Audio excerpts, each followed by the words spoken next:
Imagine someone came up to you and asked you to explain how a nuclear reactor works. Pretty difficult to do on the fly, especially if you don't know, right? But imagine you had a little time. You could sit down and research it. You could prepare a piece of content that actually explains how a nuclear reactor works. Much more doable, and it doesn't only apply to nuclear reactors. The ability to explain, if you just learn a little bit about the process behind explaining, the art, the skill set of explaining anything complex in a simple way, well, you can explain anything. If you're an expert and you have a lot of knowledge in your head, this is a crucial skill set to convert what you have into content, knowledge into educational video is such a powerful thing to be able to do in order to scale yourself, leverage the knowledge you have to teach thousands of people on the internet for free, or maybe you can build a business on what you know. Either way, I want to show you a simple process for how to explain anything. It was created for my students in Explain Academy, which is primarily centered around explainer videos, meaning animation as the format. But animation is not the only format explaining applies to. You can also explain like this, talking head. You can explain with slides. You can explain by sketching on an iPad and talking on top. So don't worry too much about this being about animation originally. This is about explaining as a skill set, and it applies to any format. So this was something that I taught in week 1 in this Explain Academy. And it's so fundamental and crucial to understand before you start to produce anything, before you start to record a voiceover or hit record on your camera or start to animate anything. You have to think through your subject and structure it in a way that's logical and makes sense for the viewer. So that is something we do in kind of a pre-production phase. In this little presentation I'm going to take you through today, we are going to cover 3 things. What to do in the pre-production phase, how to sequence the building blocks of information, and I'll give you some concrete tactics for how to explain better. A few simple things, it's about 4 concrete tactics or ideas that you can use and actually just pour into your explanation, and it'll lift the whole thing. Great. Before we dive in, if you have any questions or comments along the way, make sure to write them in the comments below or write them down on a piece of paper so you don't forget them. I will try to, answer all the comments and all the questions that I'll get. So that's a way to get the dialogue going. This is a model that I have created for one of my courses on how to create animation videos. It's called the Explainer Pyramid, and it's a video production process that consists of 3 phases. The first one is the script writing. The second one is the voiceover that needs to be narrated. And the third one is the animations. And in between these steps, there are some approvals that need to happen. But, you know, even though you don't animate, even though you produce another video format, it's almost always these 3 phases. You just call them different things. You could call them pre-production, production, and post-production, for example. The point is, this is about the production process, and something comes before that, as I said before. There's a step 0 that's actually before pre-production, you can say. You can also just call it pre-production. It doesn't really matter. It's the phase where you sit down, maybe sketch a little bit, write a little bit, think a little bit about the topic you want to cover. First thing is what to say, the information, and the second thing is when to say it, the sequencing of this information. We'll cover both. And I know maybe you sit out there and you think, should I become a content creator? I'm an expert in this topic and now you want me to spend so much time on creating content. Yes, at least you have to know the ins and outs of the process in order to maybe outsource it at some point. Or you should actually spend the time doing it yourself, because if you create a quality piece of content, it might become an evergreen video and it will stay relevant for years and years because it's actually engaging, entertaining to watch, and the information is timeless. So up to you how much time you spend on your educational video, but I think you should spend a little bit. So first of all, you got to figure out what you want to say, right? And that's about having a clear intention. What is my objective with this explanation? What's my objective for this piece of educational video content? And as an example, we can say that if I were to make a video today, it could be how to make people use humor in their lessons. Or my objective is to make people use humor in their lessons, right? I'm all about making learning fun again. So that could be one topic that I care deeply about and that I want to try to explain the importance of to the world. I'm gonna use some examples of a workbook I've created. You can find it at ruedrees.com/workbook. And it's called From Zero to Finalized Video Workbook. And it's about what to say, the information, how to, it's a guide that helps you think through what to put in your video and what to leave out. It's really a filtering mechanism, a way to prioritize the points you want to cover in this one little vessel, this one little piece of media that you're about to create. So first exercise in this workbook is something called Get the Bricks. And by bricks, I mean building blocks, the pieces of information that you put together in order to build your explanation. So each building block, each brick is one little container, a point you want to get across. So the exercise says, in this first section, we're going to focus on the script writing phase, the foundation and most important part of creating your animation video. And the reason why it is foundational and super, super important is that no matter what you do in the production phase afterwards, you can never fix this step. When I had my agency where we sold animation videos, we would spend a lot of time on the script writing phase with the clients, like what to explain, how to write it out, back and forth with all the emails, and then a CEO that was on vacation comes in and has his say, and another stakeholder comes in and wants to say something extra, and we write that in, and we spend so much time on the script writing, and you could ask, well, isn't it about the video? Should you not spend your time on the animations instead? Well, no, because once we have gotten approval of this script, we're not going to change it. It's going to be the foundation, and we'll record the voiceover on top of the script, and we'll build the animations on top of the voiceover. So it's kind of a whole house or a pyramid where you have to get the foundation in order before you continue in the process, right? So that's the reason why I emphasize the script so much. If you don't script your whole video, you can also call it an outline. Just as long as you've thought through what you want to say, when, and maybe also how. What story do I tell? What analogy can I use? What example is good? Do I have a case I can bring in? So you've thought through the whole foundation of your video before you produce anything. And in this exercise, we are to get the bricks. Before we start writing, we need to know what we'll write about. In this exercise, you'll provide the bricks you need to build your script later, or your outline. So it consists of 3 different small nudges or exercises. The first one is, in one sentence, what's your video about? My video is about why fun learning matters. And that could be an intro. The reason why I want you to do this exercise is, in one sentence, what's your video about? It's a really strong and powerful way to begin any explanational video, to say,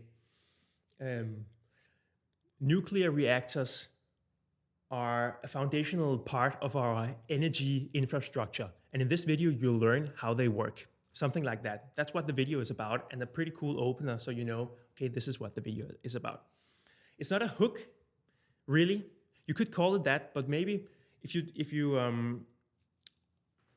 think of video in 2 different buckets, educational video and entertaining video. So a lot of the YouTubers, Mr. Beast, for example, or any other big YouTuber, they will try to hook you from the first second in order to keep you watching, right? And we also do that somewhat with educational video. It's not just, maybe you need to not make it so sensational or shocking, but an educational hook can be what the video is about in one sentence. Next exercise is, what are the most important points to include? So then you list out, I have 6 lines here, right? You can list out 6 points that you want to cover in this video that you think is important in relation to your overall topic. I want to say this, that, this, that, this, that.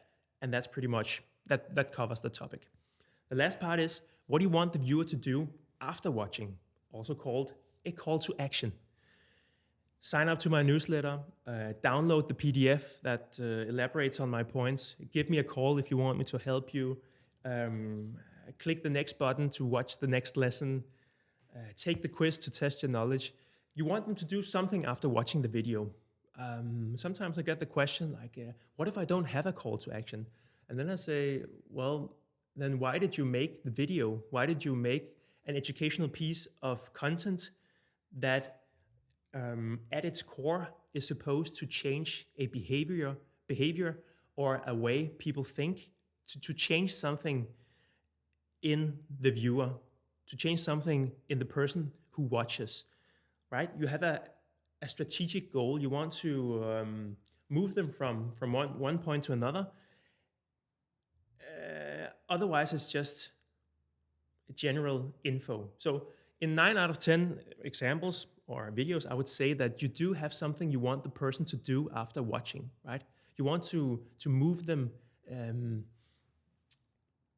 make them apply what you just told them, make them reach out to you for more information, make them reflect on something from the video, or do an exercise. There will be something to do after you've delivered your information in 9 out of 10 cases. And the 10th case, well, if you don't want the viewer to do anything after watching, you can just say, thanks for watching the video, subscribe for more video, right? That's also kind of a call to action.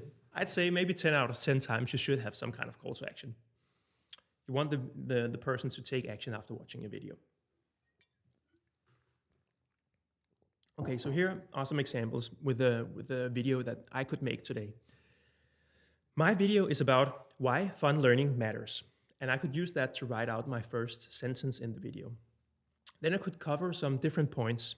I could talk about the word edutainment, which is a combination of education and entertainment, and that we've known this for years, that entertainment is important in order to learn. Right? It opens up some centers or parts of the brain, dopamine, whatever. I don't know the physics or biology of it, but I know that in order to learn, you have to be willing to learn, and you have to be engaged, lean forward a little bit into the information in order to make it stick and make it kind of get uploaded to the brain so you can remember it later, right? We've known this for years. That could be like the first point. Next point could be, fun is not silly. It's actually science. We have scientific papers and studies that show entertaining media, entertaining teaching methods are more effective than purely informational, kind of boring teaching, right? Third, a brick, like we're getting the bricks together here. Third brick could be learning content is falling behind. That's a personal opinion. I was in marketing before, and I see how the marketing field moves much faster than the educational, instructional field. So the use of technology, the use of like strategic systems or processes, the whole mindset around the importance of entertainment and fun in learning. Well, the whole field of learning content is kind of 5-10 years behind the general entertainment field. Like, look at how YouTubers work, or how YouTube works, how social media works. It's entertainment, it's fast-paced, it's short, it's social. All these things need to be applied to the learning field as well. That could be another point. The fourth brick I could use in my video here is that people can't learn unless they want to. That's a little bit back to the first point, that you have to be motivated and open to receive information in order to actually learn.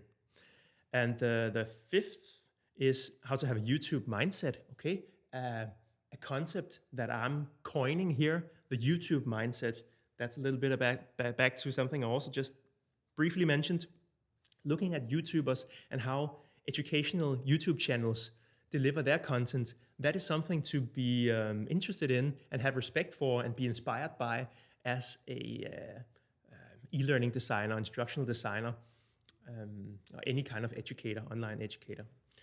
And my call to action, I want the viewer to learn more at ruudries.com. That's a pretty general call to action I could use in all my videos actually, but it can be more concrete and specific to the specific video that I've created.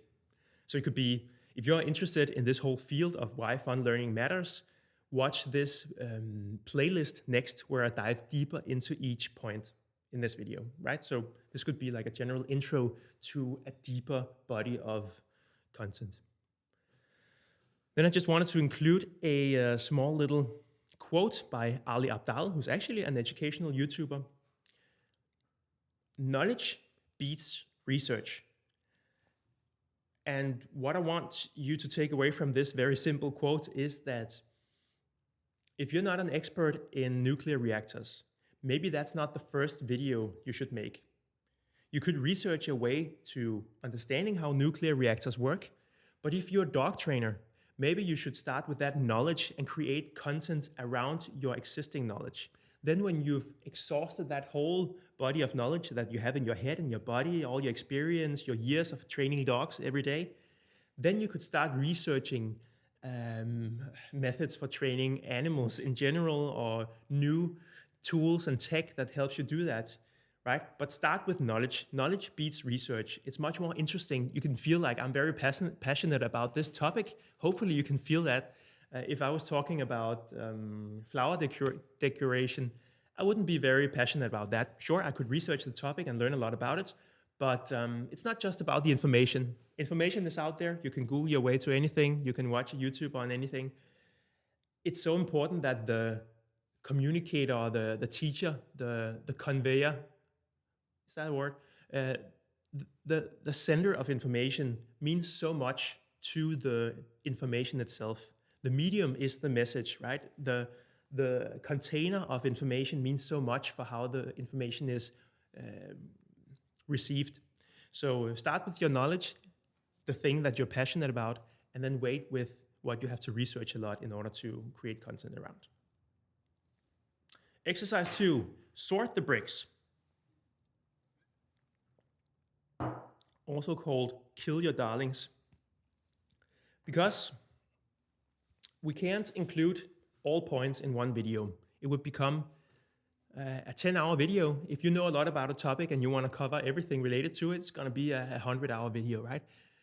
We have to make kind of a cloud of small pieces of content around our learner instead of just sequential, linear kind of stretches of content they have to consume. They have to be able to pick and choose small bubbles of information, and therefore your video, your kind of educational explanation here has to be bite-sized, has to be easy to digest, so it cannot be endlessly long. I know that this video I'm making right now is becoming rather long, and that's actually a trend on YouTube, for example, to create longer and longer videos. Because even though I say that it has to be bite-sized, easy to digest, all that stuff, that primarily relates to a course context. And if you're not making a course, you're just making educational content for YouTube or some other context, you can actually stretch the duration a little bit. Just don't make it fluff and make it superficial. You still have to prioritize the point you want to get across. Just don't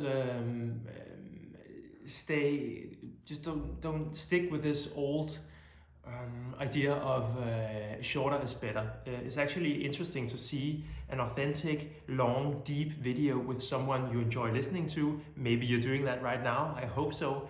I know from my end that I enjoy these very long videos from teachers I really admire, as long as it's filled with value.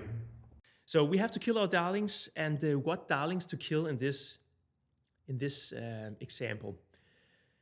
You look at what you've sketched out here. So I have my small little intro, I have my bricks, and then I have my call to action. And what I need to kill here is some of my bricks. I cannot contain all these points in one video. Some are not as relevant for this topic as others. And I would probably say edutainment / we've known this for years is maybe going a bit too deep and a bit too far back.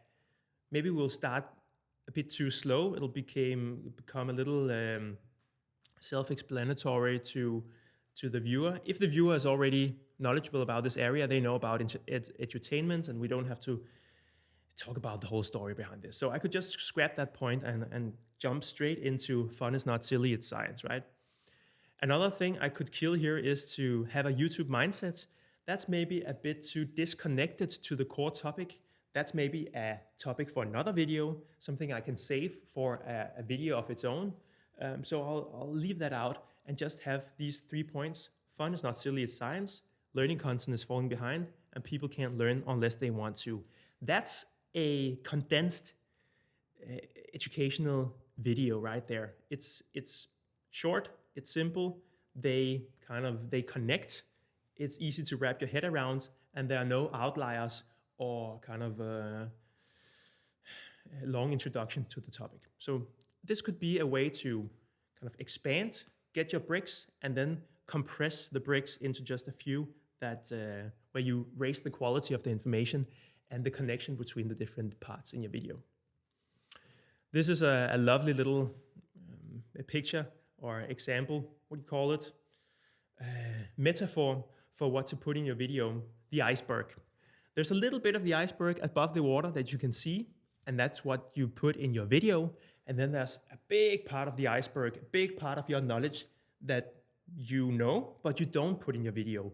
You've chosen just the top, just to show the top 3 pointers here.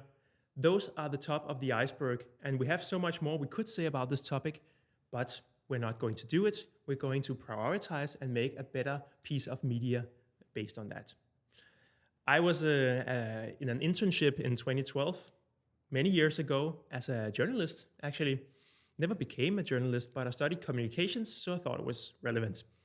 I had a mentor, and she said, you can always write another article tomorrow. And why did I get this feedback? Because I wrote these super long articles, maybe novels almost, about the topic. And she said, no. You just have to scrap 80% of that. Just keep it simple. What's the news here? What's the story? Just unfold that a little bit with a bit of quotes, and then wrap that up. And then you can write another article tomorrow. And I think that's a very helpful mindset to have around content creation in general, that you don't have to include the entire iceberg in your video. You can just include the top and then flip it someday and include the bottom another time, or maybe save all that other knowledge for live calls inside your community, or in-depth tutorials, in-depth lessons inside your paid course or something, right? So don't include everything in one video. It's not going to be a very strong video.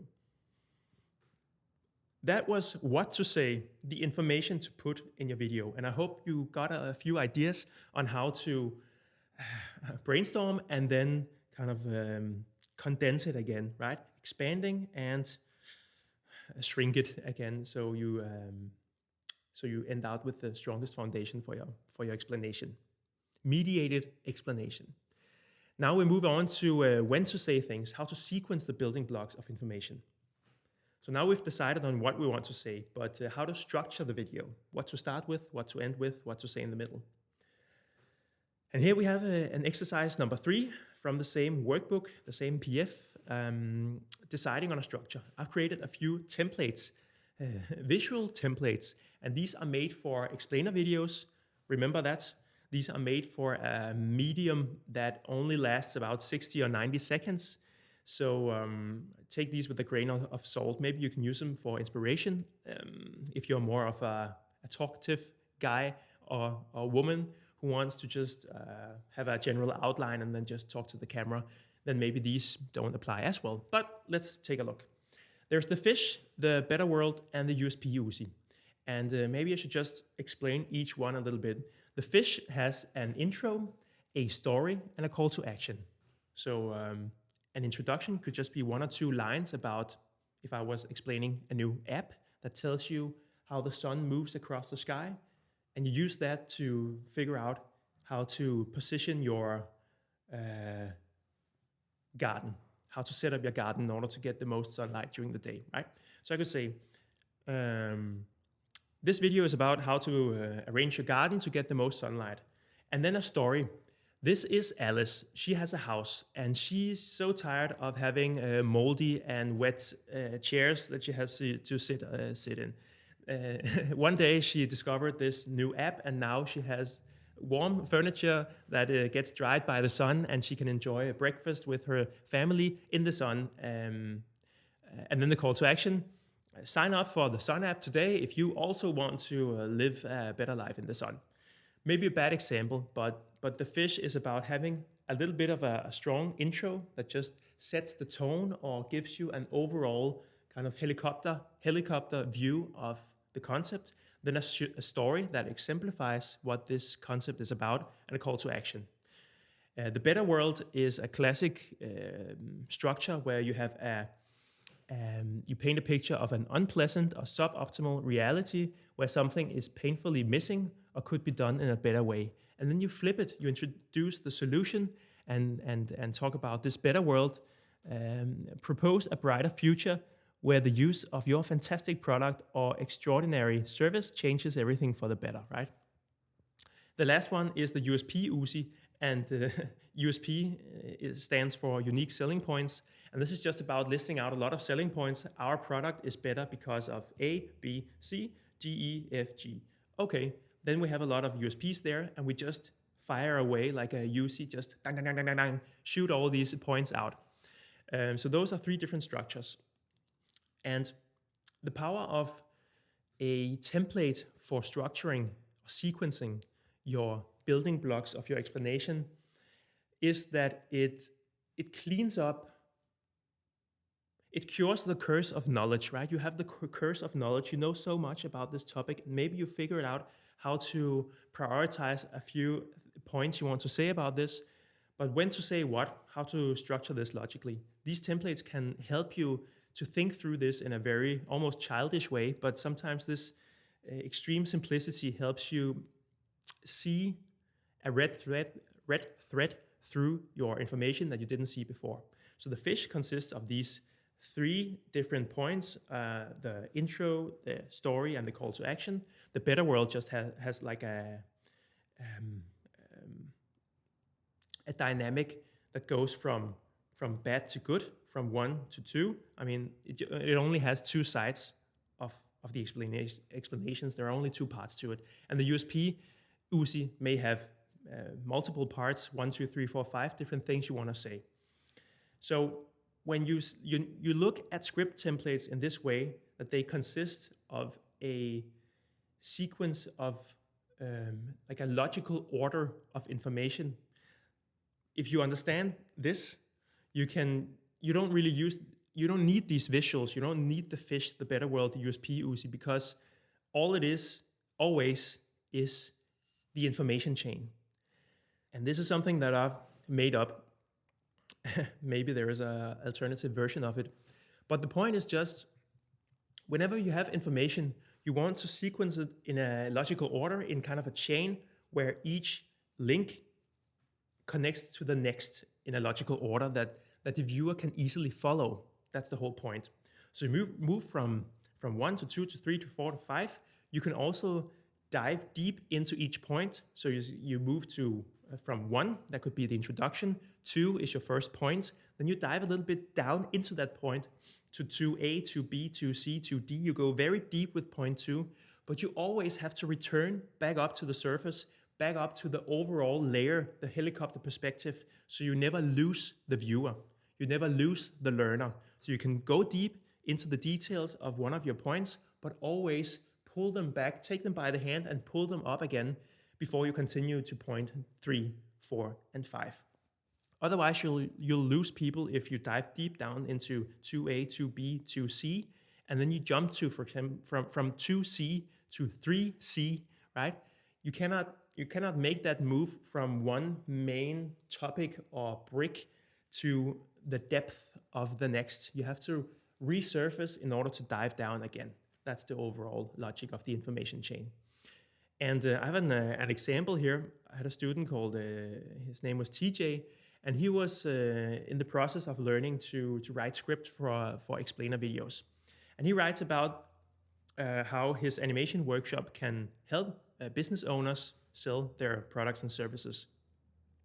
And I took his script and I color coded them, the sentences based on who he talks to or like who he addresses.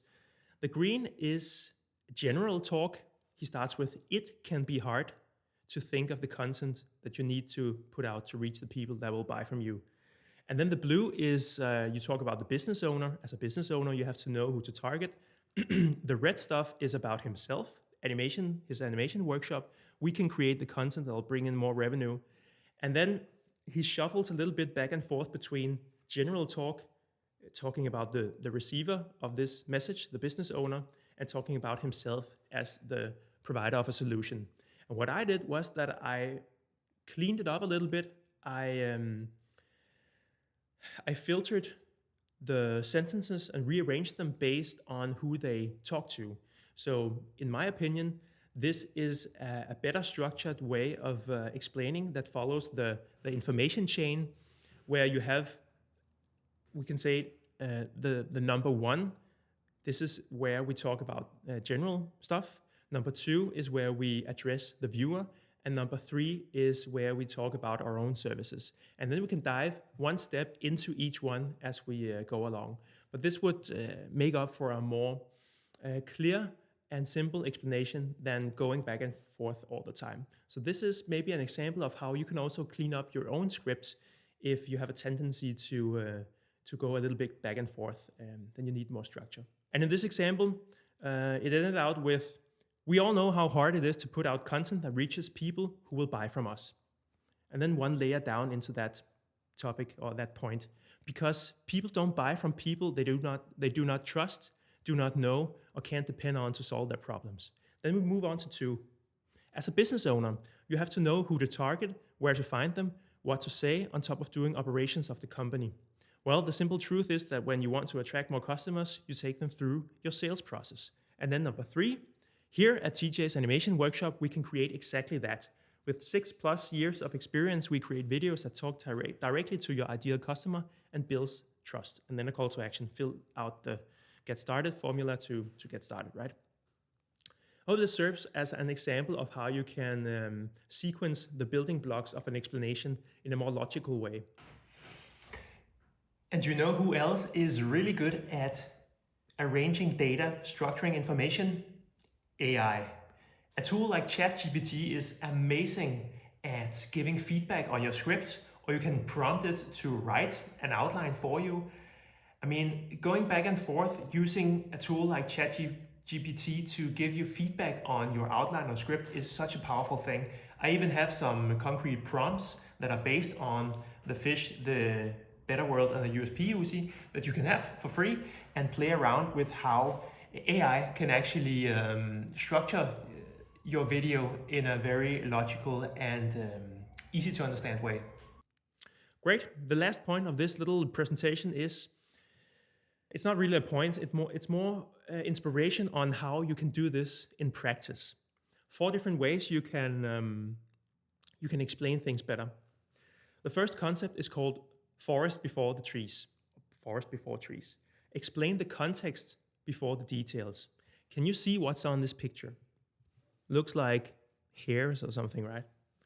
Well, this could be the equivalent to a video that just starts right on with a lot of details about the topic without any context. So you go straight into this kind of weird, tangled hair kind of thing, and no one really knows what it is. You just start to talk about the details. But we need to know that this video is about how to manufacture tea bags, right? You say, this video will talk about how tea bags are made.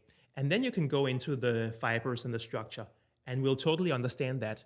But we won't understand it if we don't have a little bit of context first. So make sure to always start with the forest before you talk about the individual trees. Always start with the context, the full picture, before diving into concrete details of what you want to explain. That's the first thing. The second thing you can use is analogy. Compare something unfamiliar with something familiar. For example, if you want to explain how the layers of the earth are made up, Well, you could talk about how a peach is kind of how it feels and how it looks inside with a very hard core and then some soft layers outside on the outside. Well, if you know a lot about geology, well, this totally makes sense that the layers of the earth with the crust, the mantle, the outer core, inner core. I know nothing about geology, so yeah. But you can then use something that people know, something familiar, a peach, and use that to explain the earth is just like a peach. It has soft layers on the outside, and then a very hard core inside, right? And you can use phrases like the earth is similar to, or it works just like a peach, or we all know what a peach is. The earth is similar, la la la, right? So these are concrete sentences you can use to get into analogies in your script or in your explanations. And this is so powerful, right? When I talk about how to create educational content, educational videos, how to animate, I always try to make it very, based on analogies that people know. For example, the iceberg. What's in your video? What you know, right? The way you prioritize information in your educational video is just like an iceberg where only a little bit is above the water and the rest is below the water. And all the stuff that's below the water, you don't put into your video, right? So that's just a way to use like a visual image to explain a concept that you have in your head. Great. Number 3 is stories. Tell a story about yourself, a friend, or a made-up persona. And this is a really cool way to evoke a feeling using pathos or to contextualize your concept in a situation. You can talk a lot about a thing conceptually, but eventually people will tune out. They will get bored by conceptual talk. You have to make it concrete, and stories are really great at connecting your idea, your concept, your knowledge to something real, something from real life. So I could say, back in 2018, I had my animation agency, and I invited a client in. We sat down for about an hour, and I took notes as he talked about his concept. And at the end of this meeting, he looked at me and asked, "So what's your price?" And I didn't know, so I just said, $500. And he looked at me like I was crazy because he didn't think I had understood anything of what he said, because it would be impossible for me to deliver a video about all the stuff that he said for just $500. So I almost lost the client by pricing my videos so low. There could be a story about price setting and how price is part of the product, right? So, and it doesn't even have to be real. It can be about a persona. You can make up the story that fits with your explanation by introducing it with a word like imagine. Then you don't lie. You just say, imagine a person like yourself who has 2 cats and a dog, and they really want these animals to get along nicely, right? You can tell a story about that. Cool. The 4th thing is using facts. This is also a way to become more concrete. Use numbers, findings, quotes, studies, definitions, in order to not just talk about